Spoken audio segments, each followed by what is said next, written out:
Hello বন্ধুরা, আজ আমি আবারও চলে এসেছি নতুন একটা রেসিপি নিয়ে। আজকের রেসিপি পেঁয়াজকলি পোস্ত। শীতকাল মানেই পেঁয়াজকলি উঠবে, আর এই পেঁয়াজকলি এরকমভাবে পোস্ত করলে খেতে কিন্তু দুর্দান্ত লাগে। চলো দেখা যাক পেঁয়াজকলি পোস্ত কিভাবে বানিয়েছি। আমি এখানে 250 গ্রাম পেঁয়াজকলি নিয়ে নিয়েছি। এই পেঁয়াজকলিগুলো আমি ছোট ছোট টুকরো করে কেটে নিলাম। এবারে এগুলো ধুয়ে পরিষ্কার করে নেব। এদিকে আমি 50 গ্রাম পোস্ত নিয়েছি, এটা গ্রাইন্ডারে আমি বেটে নেব। গ্যাসে একটা কড়া বসিয়ে দিয়েছি, আর পেঁয়াজকলিগুলো আমি ধুয়ে নিয়েছি। এখানে কড়াটা গরম হয়ে গেছে। এবারে এর মধ্যে আমি 2 চামচ সরষের তেল দিয়ে দিচ্ছি। তেলটা গরম হয়ে গেলে এর মধ্যে আমি পেঁয়াজকলিগুলো দিয়ে দিচ্ছি। পেঁয়াজকলিগুলো কিছুক্ষণ নাড়িয়ে নেব, 5 মিনিটের মতন একটু নাড়িয়ে নেবার পর এর মধ্যে আমি স্বাদ মতন নুন দিয়ে দিচ্ছি।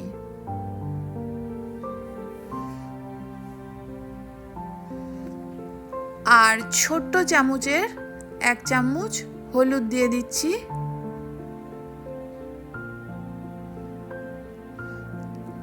এবারে পেঁয়াজকলির সাথে ভালো করে মিশিয়ে আমি ভেজে নেব 6 থেকে 7 মিনিট। এটাকে আমি একটু ভাজা করে নেব। এবারে এর মধ্যে আমি দিয়ে দিচ্ছি লঙ্কার গুঁড়ো। লঙ্কার গুঁড়ো আমি 1/2 চামচের মতন দিয়ে দিলাম। এই পেঁয়াজকলি পোস্তটা একটু ঝাল ঝাল করব, সেই জন্য লঙ্কার গুঁড়ো দিলাম।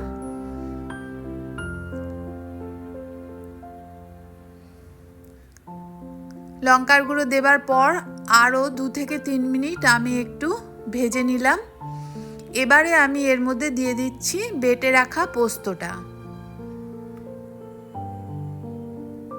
পোস্তটা দেবার পর এই পোস্তর বাটিতেই একটুখানি জল দিয়ে পোস্তর বাটিটা ধুয়ে আমি এই জলটা এর মধ্যে দিয়ে দিচ্ছি।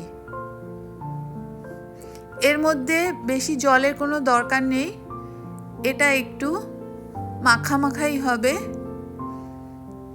তাই অল্প সামান্য একটু কাঁচা লঙ্কা বাটা দিলাম আমি।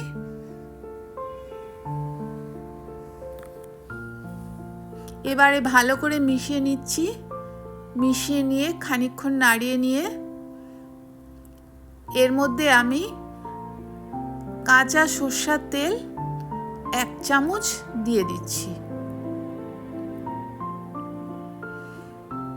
এবারে আমি এটা ঢেকে রেখে দেব কিছুক্ষণ। গ্যাসটা একেবারে কমিয়ে দিয়ে ঢাকনা দিয়ে রেখে দিলাম। 10 মিনিট পর আমি ঢাকনা খুলছি। দেখো কত সুন্দর একদম কিন্তু পেঁয়াজকলিগুলো সেদ্ধ হয়ে গেছে।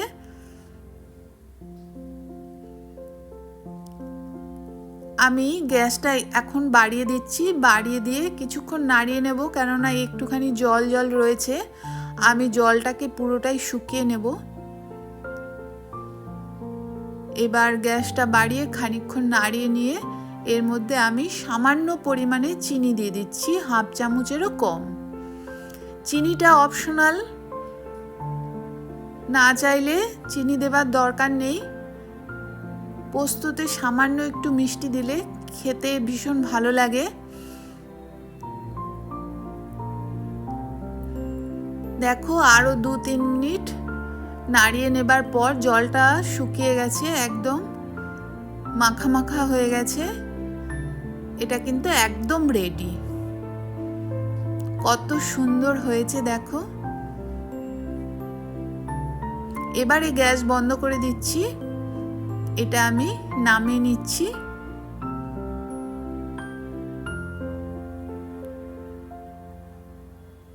দেখো এটা যদি গরম ভাতের সাথে খাওয়া যায় তাহলে কিন্তু ভীষণই ভালো লাগে। তোমরা এভাবে বানিয়ে দেখতে পারো। ভিডিওটা ভালো লাগলে একটা লাইক করো আর কমেন্ট করে অবশ্যই জানিও কেমন হয়েছে। দেখো, এটা আমি সার্ভ করে নিচ্ছি।